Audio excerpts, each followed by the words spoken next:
You are a manager of Dell, I'm a manager of Intel. I can tell you, look, I'm going to offer you CPUs at a discounted price if you grant me that you buy your CPUs exclusively from me and not from my rival. Is this good for competition? Is this bad for competition? The only instruction gave by the computer scientist was, you should maximize this profit and you should learn through the environment. And then the algorithm learns. If you manipulate recommendation too much, consumers may walk away, because you are recommending them products that are not anymore good fit. They realize that maybe they might buy once following your manipulated recommendation, but tomorrow they may leave the platform.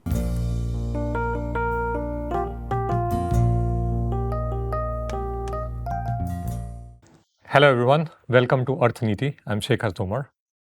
Algorithms are everywhere, from booking hotels, from shopping, to finding jobs.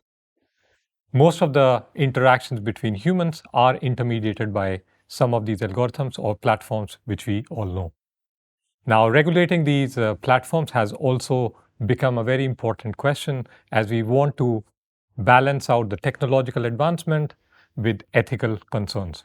However, how difficult or easy it is to balance these two objectives. To understand the nitty-gritties of these issues, we have Professor Giacomo Calzolari with us today.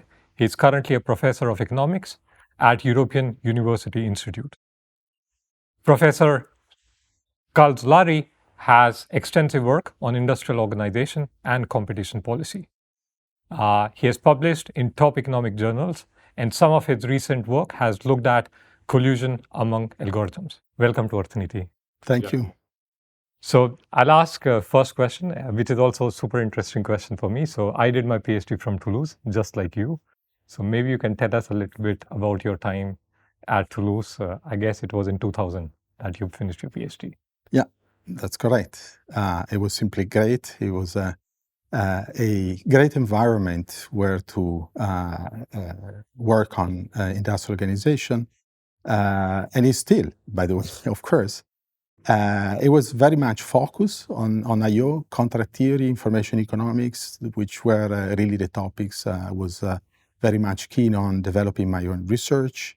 And I met so many great professors and many great co-authors, colleagues there, because, doing a PhD is, of course, interacting with your teachers, your professors, your supervisors, but it's also working with peers.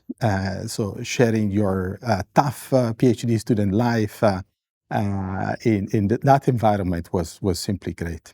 But did they have other fields as well at that point of time? Because when I was doing the PhD, they had almost everything under the sky. Yeah, as I was said, by that time, I finished in 2000. It was more focused than it is today. But they were starting to expand their fields, and nowadays it's a fantastic department on many grounds. By that time, it was more, as I said, on the micro area, but now it's great on many dimensions. So since you worked on industrial organization and your journey really started at Toulouse, I guess in some sense, it's also the school where all this discussion about competition policy started in Europe per se, because they had some of the best researchers at that point of time. So if I may ask you, you can tell us about what is industrial organization, what is competition policy in general, and if you can trace a little bit of history for us in terms of understanding why it started in Europe and what can we learn from it. Sure. So industrial organization, or as we say in the jargon, is I/O. It's a field in economics that focuses mainly on behavior of firms, how firms act in markets, how they interact with each other, how they interact with consumers, and what are the implications of these market interactions in terms of market structure, profitability, efficiency, And of course, also on what is the impact on consumer surplus, which is one of the measures that we currently use, for example, that competition authorities use in order to assess the functioning of the market. So that's more or less the idea of IO. So I would say that Toulouse was by that time, and as I said, is still today a great place, because if I think about the development of the field of industrial organization, we may say that modern industrial organization started when that type of studies were somehow faced with these new developments in game theory. So we are going back to the 70s and the 80s, where these new tools, new concept of game theories that are, of course, designed to study strategic interaction between players in general, were started to be applied in particular for interactions between firms and consumers. That was the starting point of industrial organizations as a modern field. Then other developments were in the 80s and 90s, information economics and contract theory. That's why perhaps by that time Toulouse was a great place already, one of the best places in the world, because there were so many great scholars working on these topics. And then probably the most recent developments, starting from the 90s in industrial organization, were solid works on empirical industrial organization. Now we have I would say perhaps even a field per se, which is empirical industrial organization, that is based on solid techniques and new data, very rich data that were not available probably before the 90s. I'm sure you must have looked at few cases or many cases related to finding out whether a particular market, sector, or firms are competitive enough or not. And I guess it's one of those fields in economics where you have a direct application per se. So which one is your favorite? Like, can you tell us like one specific model or case which you think explains this idea of competition, consumer surplus in detail? Yeah, well, there are so many interesting cases that it's difficult to think about, but probably also related to some research I've done. There is a famous case that refers to the CPUs, that is the chip that we have in almost any electronic device, but also cars, cameras, phones, and etc., that are produced by a small group of firms. So it's known the Intel versus AMD case. It is actually not, so it's not a case per se, it's also an antitrust case. It's very interesting because it really speaks about one of the important elements of competition policy, which is contrasting the abuse of dominance, which is a tricky concept because per se we are not contrasting monopoly. If a firm on its own... So if I may ask over there, like you've used like a bunch of terms over here, but what exactly is the case? It's Intel and AMD? Okay, so Intel and AMD are the two largest producers of CPUs, which are really very important little objects that are filling our lives everywhere. Intel is a very large producer. By the 2000s, it had a very large market share, close to 80%, in some cases even more, for this market globally. AMD was, in some sense, a runner-up with a much smaller market share. And then there were other smaller producers. Right? So clearly, Intel had a dominant position. The question was whether it was abusing or not its dominant position, okay? And just to mention this little thing, these CPUs, and in particular the antitrust case I'm mentioning, was referring to the use, so selling these CPUs to computer manufacturer, okay? So I think it's an interesting case because it gives you the breadth of the strategic interaction we are talking about when we use our tools of industrial organization. It's not just production to final consumers, it's really also interaction between firms. So there was Intel that you can somehow figure upstream in the value chain of production that was selling most of the CPUs to computer manufacturers, to the buyers, consumers of and these they are also objects. large. They are also large firms. We are talking about Lenovo, HP, Dell. So these companies were the consumers, the buyers of this object. And then, of course, the next step in the value chain was final consumers, people like us buying computers and devices. Okay, so the idea was trying to understand whether Intel, having this large market share, was using this dominance position in order to abusing of this dominant position. So the tricky part there, the complicated part there, is that we are not against, and we should not be against large firms, because typically large firms are large because they are better, because they are more effective, more efficient, for example, in production. They sell better products, okay? What we have to distinguish is this scenario that in the jargon is called competition on the merit, okay, from abusing this position, okay? So the case was litigated worldwide in the US.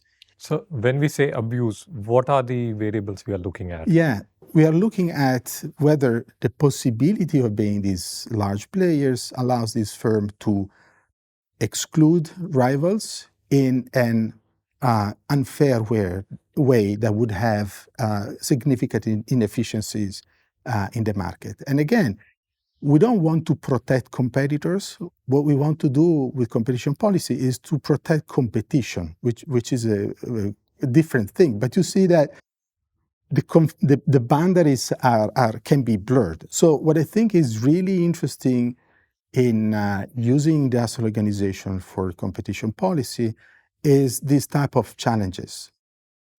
Concepts are not black and white, and you must find a reasonable line that separates and allows you to come up with some conclusion. This is good, this is not good in terms of practices. So, as I said, one of the practice was using fidelity contracts with these buyers, where, for example, I could tell you, you are a manager of Dell, I'm a manager of Intel, I can tell you, look, I'm gonna offer you CPUs at a discounted price if you grant me that you buy your CPUs exclusively from me and not from my rival.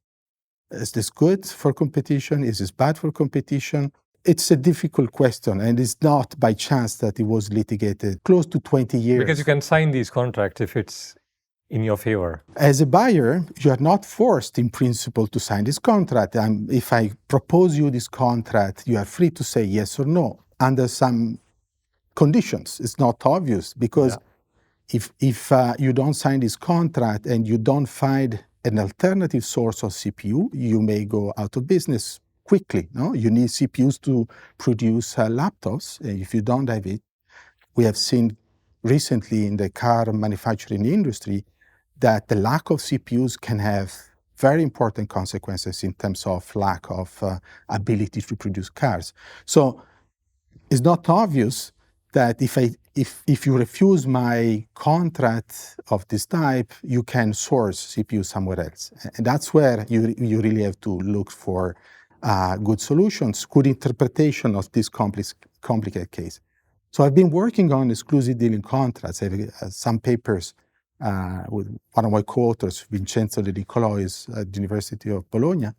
And precisely one of the aims of that research was trying to give a framework that would allow you to tell you when this type of exclusive dealing contracts are pro-competitive, of course desirable by the firms that they propose, because otherwise they would never propose them, and whether they are on top of that also pro-competitive, or whether they are anti-competitive, okay? So this is the type of research I like to do. That is, it's a abstract research, because as I said, we are using these game theory, contract theory framework, which is some nitty-gritty math, if you want, but is used to give clear answers or help providing answers to competition authorities to address very important cases.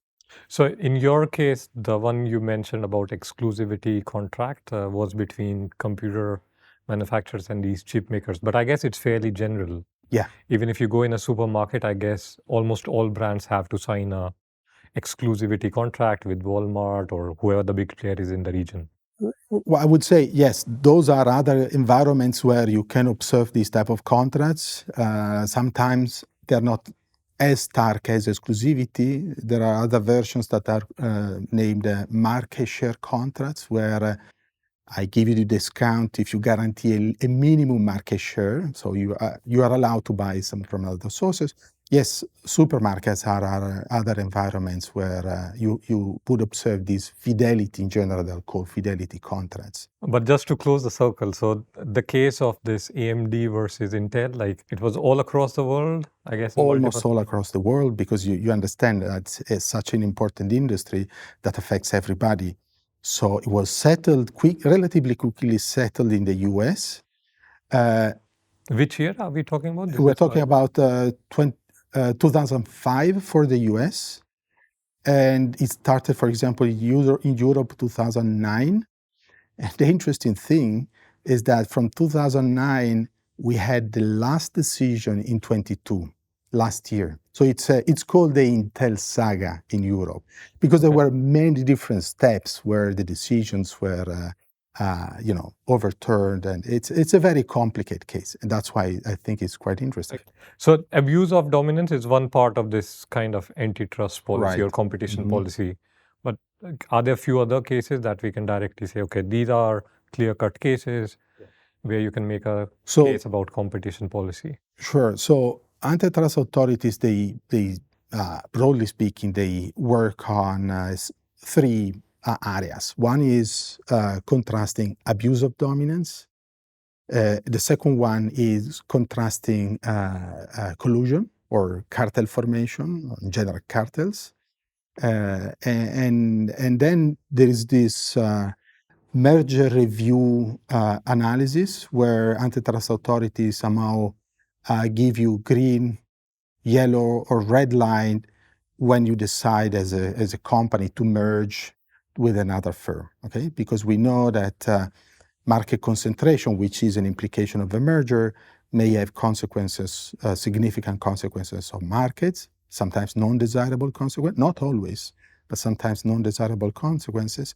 And so, more or less, all over the world, antitrust authorities, they are involved in the process of allowing or not these proposals of mergers, and sometimes mergers and acquisitions. And the underlying object in most of the cases is looking at what's the consumer surplus. Yes, that's more or less commonly and generally the metrics that authorities use to assess whether particular behavior of firms is acceptable, green light, or non-acceptable, red light, in these different areas. And there is nowadays a debate about whether this criterion of consumer surplus is the only element that authorities should take into account. But that's a completely new area, in a sense, very important and very interesting. But in general, like, I don't know if it would be too detailed, but how do you measure this consumer surplus? It still sounds esoteric in terms of the toolkit, sure. I guess. Yeah, no, I think it's in a sense relatively simple. So the idea of the consumer surplus is what is left to a buyer once the buyer has decided to buy a certain product. Okay, so the buyer will buy a certain product, will generate what economists would call utility or well-being, the fact that you now can consume this product, but you have to pay for that. Okay, so the net as value that is left after you pay is the consumer surplus. That's the idea. Now, there are techniques that allow you to measure this consumer surplus in a pretty precise way. And they're based on estimation of demand functions, which is a key concept in economics. So there are empirical techniques that allow you to identify a demand function in a specific market. Once you have done this, it's done with econometrics, which is a branch of statistics that allows us to do this type of analysis. Once you have a proper estimation of the demand function, then you can assess what is the consumer surplus associated with different price levels. And hence, any of the strategies of firms that affect the price level will come with a change in consumer surplus. That's the way you more or less address these issues. So again, going a little bit on the tangent, but you said people want to include a few more dimensions to knowing whether it's a good behavior or a bad behavior by the firms. Right. So consumer surplus is one. What are the other elements that are being discussed? Right. So nowadays we are discussing a lot about the impacts of production on the environment, very broadly speaking, right? So, there is a discussion going on whether antitrust authorities should also count in their assessment the implication that, for example, a merger may have on the environment. Okay, so the difficulty there is that you go from a very precise concept, a measurable concept, as I said before, which is consumer surplus, to other concepts that you may want to use in order to assess your decisions as an authority that are much more blurred, or at least currently, we are not so, we don't have the tools yet to precisely measure these other concepts. So it's a very important and interesting debate, I think. We are not there yet with a clear answer if and how authorities should start thinking in these terms. But there is a very interesting debate on this area. So you're saying because consumer surplus is mainly based on estimate the demand, and you have some math formula and you get exactly the consumer surplus, which is not the case for these other elements. I'll go to the second part of the antitrust role of competition authority that you mentioned, which is collusion. And there are a lot of interesting cases out there in the past. But you're working on some new interesting cases which talk about collusion among algorithms. So maybe you can tell us the setup, what question you are trying to answer in thinking of collusion among algorithms. Yeah, so it's a research that started with a group of co-authors, I would say now 5-6 years ago. These co-authors are Emilio Calvano, Vincenzo Di Nicolò, the same person I was mentioning before, and a colleague from the University of Bologna, Sergio Pastorello. And the idea was the following. So we are nowadays seeing more and more application of artificial intelligence in markets. One of those applications that is broadly discussed is the use of AI, artificial intelligence, for pricing decisions. Okay, it's kind of not obvious because pricing decision for a firm is a very important decision. But the idea is that firms may start delegating to algorithms the decision on price that they're going to use to sell their products. Okay, in a sense, it's not a novelty because if you look at the industry like hotel or airline industries, they were using, or energy, they were using algorithms since the 80s of the past centuries. So the novelty was realizing that we are talking about nowadays of a different class of algorithms. Algorithms that are designed to learn how to behave, in this case in the market, how to price autonomously. So autonomously means that the computer scientist that codes these algorithms tells the algorithms what is the objective. Typically, a firm would like to maximize its own profit. Completely legitimate, of course. Otherwise, as a manager, you would be kicked out quickly. And so you instruct the algorithms what is the objective. You tell the algorithm to explore the environment, that is, to collect information from the environment and learn through this information that is coming from the environment. The environment would be, in our case, just a market, the behavior of other firms. So if I, just to set context, so let's say you're booking.com, like which is a platform, and then you're a big hotel chain, and there are these competing hotel chains. They write their own algorithm. Is that the setting? Exactly. That's the setting. I'm very cautious in mentioning that we haven't proved at all actual collusion in markets. So what we have studied is provided is a proof of concept that this type of collusion that I'm going to specify in a moment is possible. Okay, but the environment you're saying is correct. So you are a seller in a platform, then you may use algorithms to set the price that consumers will see for your product in that platform. Okay, so and I guess it's very common, even on Airbnb. I guess people don't feed in the prices themselves. Exactly. Almost all platforms are allowing sellers, to integrate their software in order to have this automation of the pricing decisions. Almost all platforms.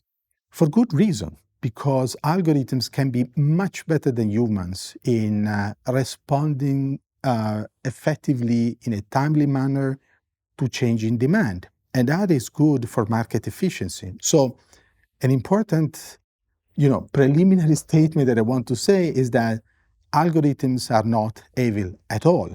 They are a fantastic tool that can generate large market efficiency for the benefit of everybody, including consumers. We discovered that some algorithms may have this ability, once you tell them to learn, also to learn a very effective way to generate profit for their firms, which is colluding. Now, what is collusion? Collusion is a strategy that firms with market power can rely on, which allows them to sell at higher price, higher with respect to what would be competitive prices. Okay.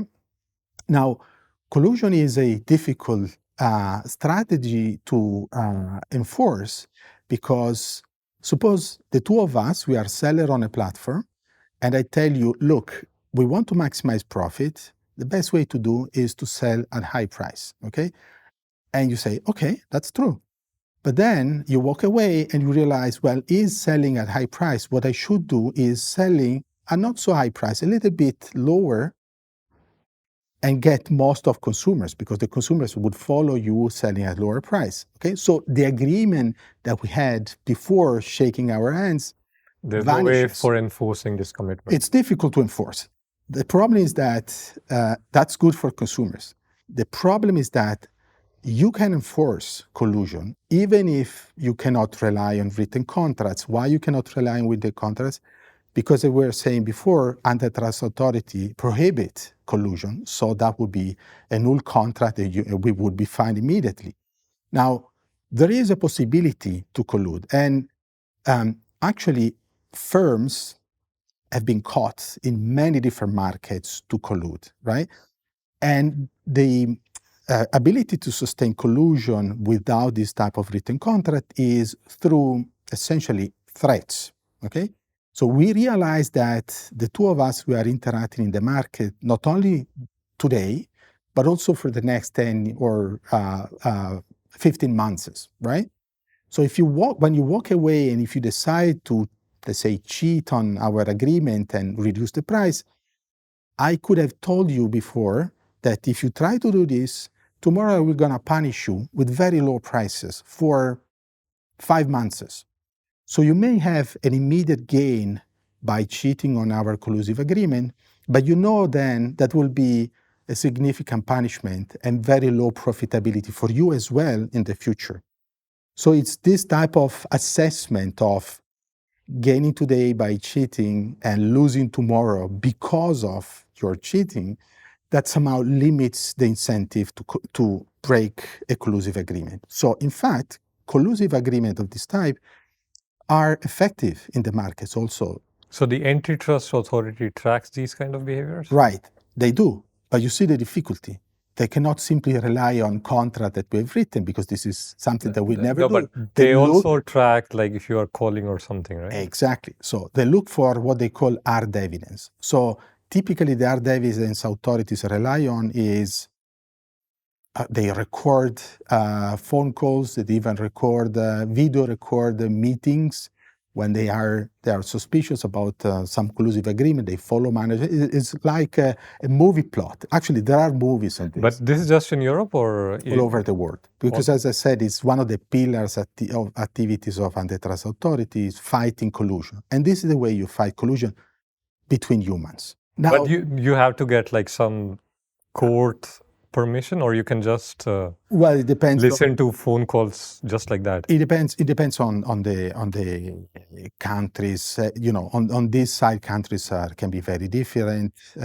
Some cases you need to rely on court's order. In other cases, antitrust authorities, they have the power, investigative power, to look for these Arth In evidence. Europe, they must be doing that. They do. Yes. Okay. And so the difficult part of the job for them is precisely looking for this Arth evidence. One, we call this Arth evidence because it's recorded. Once you have it, then you can go to a court and say, look, these guys have colluded. We observed they materially increased the prices, and we also have the proof that they had an intention to do so. Okay, so that's important. So the Arth evidence is to prove the intention that we wanted to make this agreement, shaking hands and increasing prices. Now, going back to the algorithms, what's the problem with that? The problem with that is that imagine the two of us, we delegate pricing decision for our products to, I delegate to my algorithm, you delegate to your algorithm, and then we let the algorithm do what they are designed to do, right? To optimize my profit, my algorithm, your profit, your algorithm. If these two algorithms, by interacting over time, they realize that the best way to maximize profit is to increase the price, and they are able to do so, then who is responsible for that? So us as managers or owner of our algorithm, we didn't instruct them to collude, right? They autonomously learn to do so. So what we have done in this research, is building a market environment, a reasonable market environment, populating this environment with sellers which were delegating the pricing decision to these self. So this is all simulation. It's all simulation. That's important that you mentioned because, as I said before, it's a proof of concept, right? So as economists, we claim that we were able to represent markets in a realistic way, very similar to real market. We did our best to use algorithms that computer scientists would suggest to use for this type of pricing decision. So we populate this market with these algorithms, and through simulations, we watched essentially from the outside what was happening in the market. And I can tell you somehow how we came about with what we discovered. So at some point, we realized that after some time, these algorithms were selling at very high prices. Okay, that was unexpected. Well, unexpected. So it's a significant outcome. Now, you can. So if I understand this correctly, you already had the simulated environment. Yes. But you were not studying collusion per se. Exactly. You were using it for something else, and then you saw very high prices. No, we already had in mind that was a possibility. So we built this machinery to understand whether autonomously learning how to collude was a possibility for this type of algorithms. And as I said, we noticed high prices. Now, high prices, you can interpret in different ways. It could be that algorithms weren't able to learn how a market functions, and that if you want to acquire market share, you may want to reduce your price, okay, and then attract more consumers, or something else. One option for something else is that they learn to collude. Now, I might say that being an economist doesn't expose you to many, kind of mind-blowing discoveries. But this is one case where it happened to us when we observed what I'm going to describe you. So just to get the context right, so how many algorithms did you have on this platform? So we tried several different scenarios. Let's talk about the simplest scenario, which is two firms and then two algorithms. Okay. Yeah. So I was getting like maybe it's more difficult to collude among many. It is. I'll come Okay, back on okay, that. So, but okay. we tried also with markets populated with Okay. more algorithms. But let's start simple with just two, so we can Yeah. can go on with the two of us using these two algorithms. The difficulty is, and I think it's interesting because it's at the intersection between economics and computer science.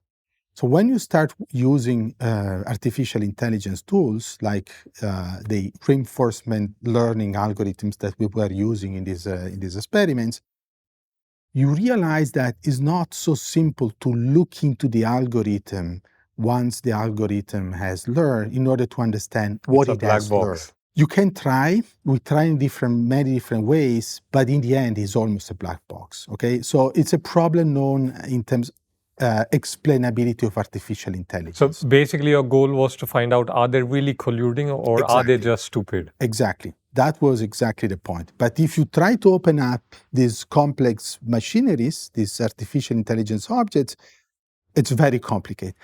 And it's built on a language that as humans, we really have a hard time to understand. So then we had an idea, which was a very simple idea that you may observe in Economics 101, which is the following. So we took one of these algorithms and we forced this algorithm to do what I was mentioning before. That is, just for one period, cheating and setting a lower price. So we forced the algorithm to set a lower price just for one period, right? And hence, we left the algorithm free to do whatever they have learned to do in the past. So we discovered that if you impose this cheating on by one of these algorithms, the other one immediately after observing the price reduction, the cheating, would have started immediately to punish with low prices for a significant period of time, which would make in the end the cheating non-profitable. So we call it incentive compatible collusion, which is exactly the sophisticated mechanism that I was talking about based on threats and punishment before that humans are using. So that was. So it's interesting on multiple dimensions. Like the first is, of course, that they're colluding. And the second is that they found kind of punishment which we have already seen before. Exactly. And I would also add that us as managers, to strike this implicit illegal agreement, we need to talk. We need to exchange views of what you can do if I try to reduce my price unexpectedly, or vice versa, what I could do. So we need to talk. That's the hard evidence competition authorities are looking for. So they're looking for this explicit intention, explicitated through talking. So the interesting part of your paper is then you can have this one line of code saying punish or like cheat once. So the interesting part is that at the origin, when the algorithm were initially deployed by the computer scientists to behave and work in the market, there was no such a line.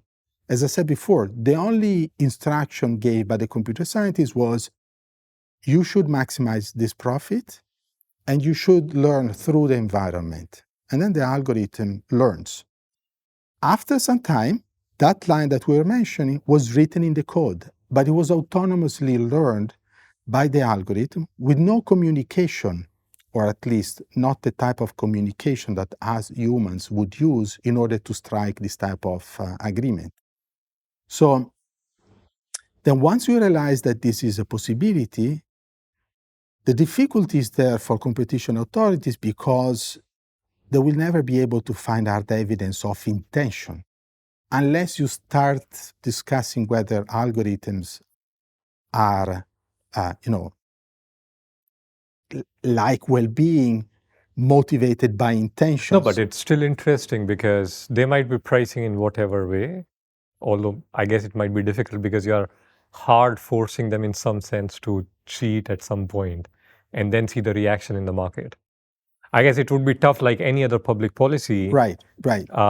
You can't experiment on the market, or you can't experiment It's on a large scale. So it's a difficulty like that. Exactly. So it's difficult to find. So in a sense, I would say that it's difficult because the tools that currently antitrust authorities are using for humans, they wouldn't apply for algorithms. You cannot find hard evidence of the type I was mentioning before. The interesting part, though, is what you just mentioned, that is this experiment that we did, the way we somehow discovered and we were able to open the black box of the algorithm, which was this little trick, forcing for just one period and seeing what was the reaction of the other players. It's something that you can do. So as an authority, right? If you have the authoritative power to intervene in a market and say, look, wait a second, give me your algorithm and I test it.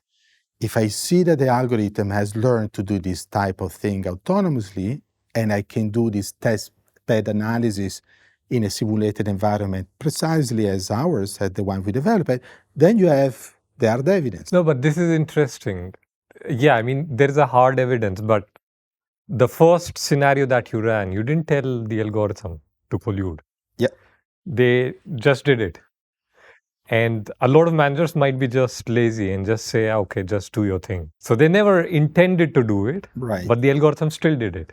Yeah. So in fact, there are two important dimensions, or I would say two difficulties. One is detecting collusion. And in a sense, algorithms, through the type of exercise I was mentioning before, forcing for one period and checking, are simpler than humans. Because if you go to a manager that you suspect is organizing a cartel with other firms, and you ask, are you colluding? Of course, he would tell you no, of course. No? An algorithm would tell or would act as it has learned to do. So on that side is, in a sense, it's simpler than with humans. On the other hand, it's precisely what you said. Firms that are using this algorithm, they never intended to organize collusion. Yet these machines autonomously learn to do so. Now, where the responsibility of this outcome relies, I doubt we can say it's the fault of the algorithm because it's not an individual object, or till now we haven't associated with algorithms this type of responsibility. Is not the responsibility, given the current status of antitrust authorities and the tools that they're using, is not the responsibility of the manager who started to use the algorithm either, because the manager had no intention. It can prove having no intention for collusion, and yet collusion generated. So this type of situation, I think, speaks of a very similar and common situation in other environments whenever we start using artificial intelligence in markets. Who is responsible for the outcomes of artificial intelligence, which could be fantastic, positive outcomes for society at large, but can also be problematic? I think that's a general debate, and probably economists may have something to say. I hope so. I mean, I can only see that antitrust authorities would probably hire computer science engineers more now. There should be some They already started to do so. But following on it, so you ran a simulation experiment and you found that they learned this collusion on their own. Are there people currently working, trying to find out whether you have this behavior in the real world as well? Yeah. And the reason I'm asking is also more from a financial market side, because we know a lot of trading is algorithm based, and it's just algorithms trading with each other all the time. Sure. So one thing, as I said, I was very cautious in mentioning this, is proof of evidence. Going from there, from simulated environments, we said, into the real world. Okay, we have to be very cautious. And the things in the real world are more difficult. It's more difficult to pin down exactly what's happening. There are a couple of papers that started to analyze in the real market. For example, there is one paper on gasoline market in Germany to study whether the introduction and the use of algorithms of a similar class of those we have used in our simulation may be associated with price increases. And there is already some evidence, some quite convincing evidence that the introduction of these algorithms was in fact associated after some time to price increases, right? Slowly, because as I said, in the real market, finding good data in the real market is much more difficult than in simulated environment. I think we're going to see some evidence piling up of this actual possibility. Again, I want to be clear, this is not to say that whenever we will have pricing algorithms in markets, we will certainly have collusion. Not at all. As I said before, and financial markets are a clear example of that. Algorithms are a very effective tool to improve the efficiency of markets because they allow us to respond very quickly to changes in demand and supply. So they are a very, very important tool. They may come with these drawbacks. Let me also mention that financial markets are not immune to collusion. So there are cases of collusion between humans, real human beings in financial markets as well. Whether this will be in the future the case also because of self-learning algorithms, we don't know yet, at least to my knowledge. I don't know yet of actual cases in financial market of this type. But it could be because, so it could be for me, from my point of view, means we have to remain vigilant because it's true that in financial markets, algorithms have been used for decades. And very sophisticated algorithms are in fact developed for this type of market. So I'll go back to your paper once again, just to close the loop. Mm-hmm. We started with this example of 2 players. And generally, we know that collusion becomes more difficult if you have multiple players.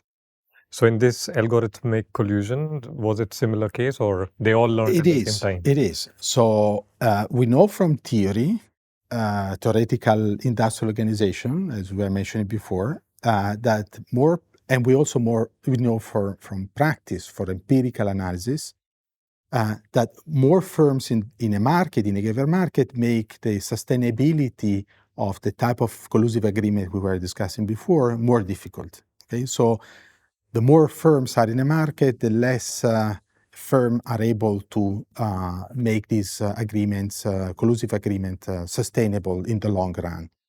Or in other terms, there is higher temptation for some of these many players to cheat on the agreement and to break down the entire cartel. Okay, so the interesting thing is that, of course, we did this type of analysis also in our environment, and we do observe the same. Algorithms have harder life in supporting collusive agreement.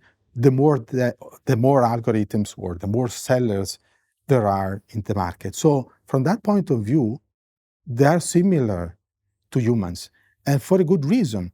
The type of collusive strategy that they have learned, at least in our experiment, to use are exactly the collusive strategy that humans use in market. So the general properties of the ability to sustain collusion are almost the same that you would observe for humans. In fact, we did a lot of extensions, robustness check, and we systematically observed that the ability to support collusion by these algorithms very much reflects what we already knew could happen when we were talking about collusion between humans. So in some sense, it's good. You just have more algorithms.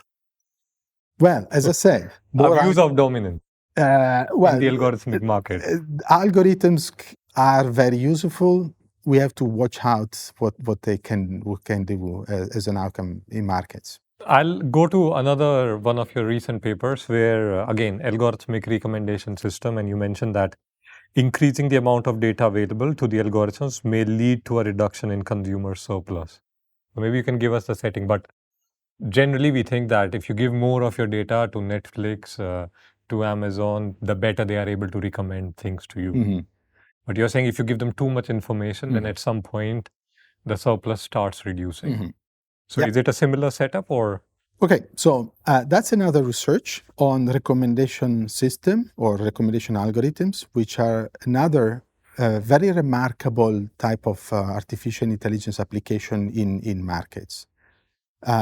Before going to the implication on consumer surplus and information, let me tell you what we're talking about. So essentially, we nowadays live in oceans of products, right? Think about when you enter into Amazon, in Amazon Marketplace, nowadays you have, if I remember well, around 350 million of possible products that you may want to buy, okay? If you log into Spotify, the catalog of Spotify is 90 million of possible songs, and so on and so forth. 28 billion of videos on YouTube, okay, including yours. So how do we choose among how do we navigate this ocean? So recommender systems are algorithms that are exactly designed to give users, consumers in these platforms, personalized recommendations. It's the word personalized important because it means that the recommendation that you would receive on Spotify on what type of songs to listen are different from mine because we have different preferences. These platforms collect information on our preferences, on preference of similar users, on similar songs, similar products, and then they're able to give us personalized recommendations. Now, what we have done with this study, essentially, we used a similar approach that was mentioned before. We simulated markets. Again, the approach is similar. Now we have a market. We build a simulated market where consumers are exposed to this gigantic number of options they may choose from. Without a recommendation system, they are somehow forced to follow some type of search, word of mouth with friends, which is not, it comes with biases. It's not necessarily that your friends are recommending what you would like to watch or listen, etc. So that's a world without recommender system. No? And then we introduced in this environment recommender systems, again, using algorithms that are close to the algorithms that these large platforms are using for to offer recommendation. And then we study what happens if we give a personalized recommendation to each one of these consumers. What happens in terms of market outcomes? Market share of items, products, musics, videos, and etc. That was the first step. Then the second step was what would be that was the reaction of consumers, of users. Now the second step was what would be the reaction of sellers that sell in platforms once they realize consumers are using platform recommendations in their decision process, right? And the typical strategy that we studied from the point of view of the sellers was the pricing strategy, whether sellers were reacting to increase or reducing their prices once they internalize the fact that their users, their consumers, are receiving these personalized recommendations, right? So that's the agenda that we set up. And I can So this is basically like Amazon. There are some preferences, and then as a seller, you can choose your price. Exactly. Yes. Okay. So Amazon is a platform, is a gigantic marketplace where millions of users, consumers enter the platform looking for some type of products or even not having a great idea what they would like to buy. On the other side, there are many sellers that are populating the platform, but the problem is that the consumer doesn't know all the products that are available, okay? So it can start searching for specific items, specific product, or it can rely on recommendations that Amazon provides to these consumers. As I said, recommendations are very specific, very personalized. So that's the type of environment. So we replicated this type of environment. So the first set of results that we obtain is that if you look at consumers' decisions, by means of the recommendation, they tend to be very much concentrated on a relatively small set of items. Okay?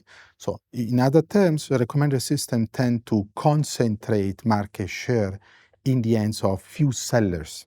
Okay, that's the first outcome. You may say, well, that's not great.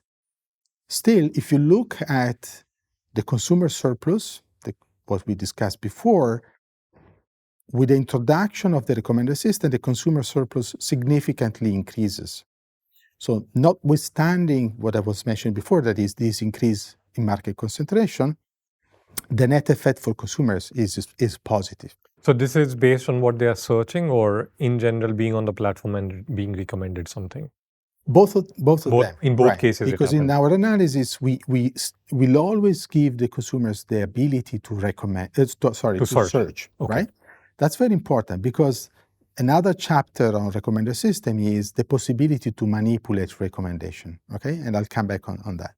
So the first chapter was impact on market share, concentration. Second chapter was what is the implication on consumer surplus. Consumer surplus increases, so it benefits a lot consumers. The third chapter was what is the reaction of sellers now that they know that their consumers, their buyers are using this personalized recommendation. And here the reaction of sellers is less benign for consumers, because sellers react increasing prices. Okay? So in the end, consumers will find themselves in an environment where they're more able. So this is a dynamic setting, like same set of sellers. So they gain the market share first, and then after some 100 iterations, then they increase the price. They realize that they have the possibility to increase price. Okay. Exactly. Okay. So as a consumer, you end up in a world where you consume fewer products. You are paying higher prices. The net benefit, your consumer surplus, once you account for this price increase, is still positive. But now the price increase eats up a little bit, or a significant part of the ability of the recommender system to recommend you a product that is a better match with your preferences. So there are these two countervailing forces. Recommender systems are very effective in giving you good matches product, but the market reaction is a price increase as a consequence of the better match consumer So the information part that you're talking about here is the information part is exactly the combination of all these two chain of reasonings. Okay. If I give more information with the seller, more information to the recommender system. If I give more information to the recommender system is able to give you better tailored recommendation, but at the same time, sellers are better to charge you even higher prices. So that is where we find a trade-off. Actually, we find a U-shaped relationship between net surplus of consumers, that is consumer surplus, and the information that you give to the recommendation system. That's at some point we claim in this analysis that even though it may be too early because there is relatively little research on the recommendation system, we may think about limiting. One possible policy could be limiting the amount of information that the recommender system use. But again, I want to be very cautious on this because it's very early, at least for us, into this type of research. And certainly we need more research. So this is all simulated, and I know Amazon wouldn't give us their proprietary algorithm. No. But don't they punish some of these guys once they start charging more? Again, we go back to what to do in terms of antitrust policy. You cannot simply punish a firm that charges higher prices. So but there are different players here. It's and maybe you're setting, I'm not sure, the one algorithm was for the recommendation system, and I guess there was another algorithm for these sellers. Well, we haven't done that. That's too complicated. So what we have done is we have this platform, buyers and sellers. The platform provides a recommendation system. Okay. And then the recommendation system provides information to the consumers. And then the consumer decides which product to buy. The sellers are just using. So it's not automated. It's not entirely automated. Although if you combine the two research we were discussing, pricing algorithms with the recommendation, we have an environment where many of the activities are automated. Maybe that's the future. But even otherwise, I mean, I'm thinking from like this big marketplace perspective, it's probably not even good for them. So it's not just about the Absolutely. Antitrust Authority, Absolutely. because in the long run, they care about this platform to give good recommendations, Yeah. but also cheaper prices probably. Exactly. Yeah. So we know platforms works exactly in this way. What you want to have on board as a platform is both sides. You cannot please only sellers. You have to please sellers and buyers at the same time. So it's a difficult balance. But if they open their own cloud kitchens, if they start manufacturing stuff which they think has higher margins, then it's a problem. When the recommender starts manufacturing.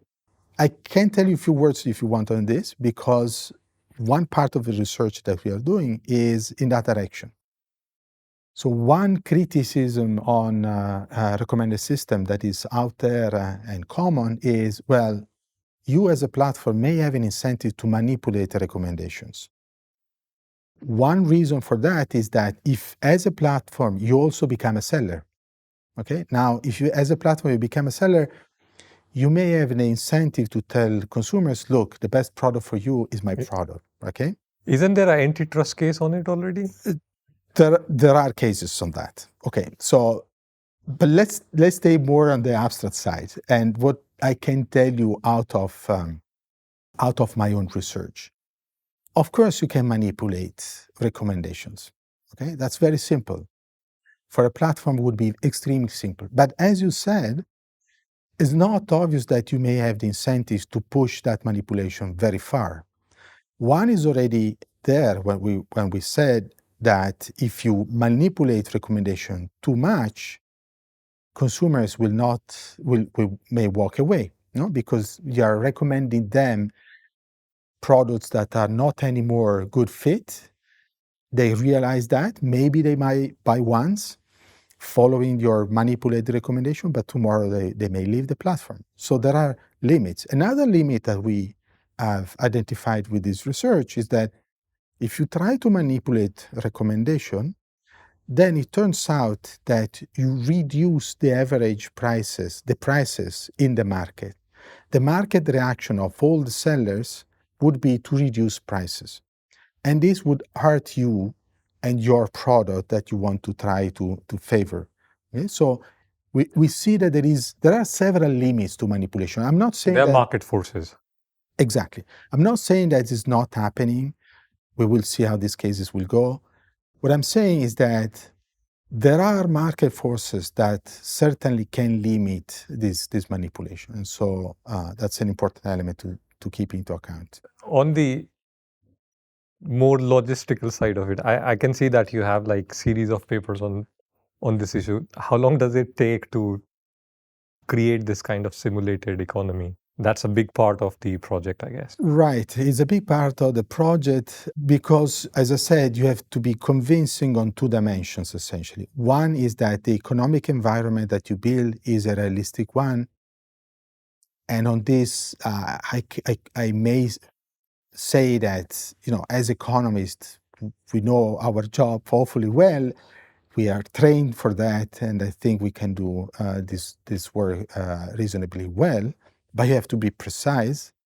On the other hand, the second element you want to be convincing on is the type of algorithms that you are employing in order to make this type of research. And on that, you have to rely on what computer scientists are doing.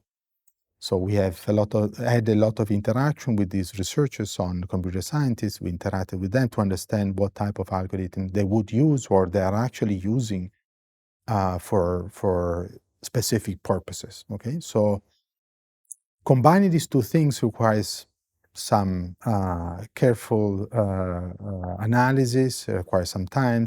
But I think it's not very complicated in the end. Conceptually, it's a relatively simple approach. And in fact, we start seeing authorities using similar approaches. So also thinking about what's happening in financial markets with the fintech world, these new companies come up with very new ideas, financial products that we have never seen, business models that we have never seen. I think authorities that somehow take care of this market they may have a possibility to build similar environments to test these products, these new business models in parallel when they are deployed in the market or even before they are deployed in the market. So it's called sandboxing, and is already in use in some environments, financial markets, for example, for fintech. And the fact that competition authorities are start hiring computer scientists is also hinging in that direction. It's a bit of self-critique, but how close are these simulated environments to like the real world cases that you're studying? I would say they're perfect, of course. No, they are close. So from the economic point of view, we are essentially using the same models that economic analysis is using to describe markets, and the same tools that are used actually in antitrust cases. So essentially, the demand estimation is based that are used in antitrust cases is based on a methodology, on a behavior of consumers that is the type of methodology that we also use in our analysis. That is called a discrete choice model. So on that, they're very close. In terms of the algorithms, we did our best to be as close as possible. It's not simple though. We have to be clear on that and fully transparent. For example, in terms of recommendation systems, these big platforms, they will never tell you exactly what the details of the algorithms. But at least we can look into the catalog, into the shelves of these tools that are designed by computer scientists and identify classes of algorithms that reasonably are the algorithms in use by these platforms. So last question, and I probably would ask you to again put your industrial organization head. So we are hearing a lot about these large language models for more than a year now. And of course, there's debate about they're going to replace labor and a lot of other discussions around this issue. But from an IO perspective, what is an interesting question to look at in this domain? Well, that's a very difficult question because there are so many different and interesting questions to address and to think about these LLM models, large language models, that it's very difficult. So maybe a less obvious answer to that question would be, and this is really what I'm interested in, is rather than the implication of the applications of these very important AI, artificial intelligence models, I'm interested to understand what is the market structures of companies that are producing and offering these algorithms, right? So if you think about nowadays, which companies are producing these LLM models, well, there are few very large companies. Now, the question to me is, what will be this market of these very important players 10, 15, 20 years from now, when these technologies will be developed in a way that we cannot even conceive and understand now? So if I want to make a parallel, thinking about what happened with platform economics and platforms in the last 15 years, there was a lot of market concentration. We know that we have seen, we nowadays see very few and extremely powerful platforms. To some extent, this process went on its own. There was not so much intervention in this market by antitrust authorities. So this is where we are now with platforms nowadays. Now, will it happen something similar also for these large language models, or in general, the developments of artificial intelligence also in the future will be in the very few hands? But notice that being few hands is not necessarily bad, no? Because in some cases, concentrating can be good. So in the history of industries, we have seen concentration for very good reasons. When we were talking about telecoms 20 years, 30 years ago, there was a good reason to have concentration in very few firms. It was the notion of natural monopoly. So in principle, concentration is not bad. It's not always bad. It's not always bad. So let me ask like a more practical question, which is, of course, whether these companies get market power is something we'll have to wait and see. But there are already some antitrust cases against these companies in terms of using publicly available data. Mhm. And since you probably track the competition authority and antitrust cases, do you think there is a good case against these companies that they use this publicly available information and now they are going to get most of the benefit out of it? Look, it's so novel and new that it's really difficult to understand how these cases will end up. I don't have a good answer for that. So this information was, this data was there, was available, and that was a completely novel use that was not conceived initially. So I think it's going to be really difficult to, at this stage, say, well, that was red light rather than green light. So it has to do with one important element that I think will be certainly very important for antitrust and competition policy in the future, which is catching up with our way to understand how to analyze how to analyze markets with very dynamic markets. You know, in a sense, CPUs, the chips that we were talking before, they were subject to some technology advancement, but not at the speed and the pace that we are talking about nowadays with platforms, with the artificial intelligence deployment of it in markets. So it's going to be very interesting times for competition authorities in the future, I'm pretty sure. So if that was Intel Saga, maybe this one would be ChatGPT Saga, and maybe it would take 10, 15 years to decide on this case. I don't know. I hope not, because these long saga are not good for companies, are not good for consumers. So I hope that we will learn in a much quicker way to understand the rest cases. It was great talking to you, Giacomo. Thanks for your time. My pleasure.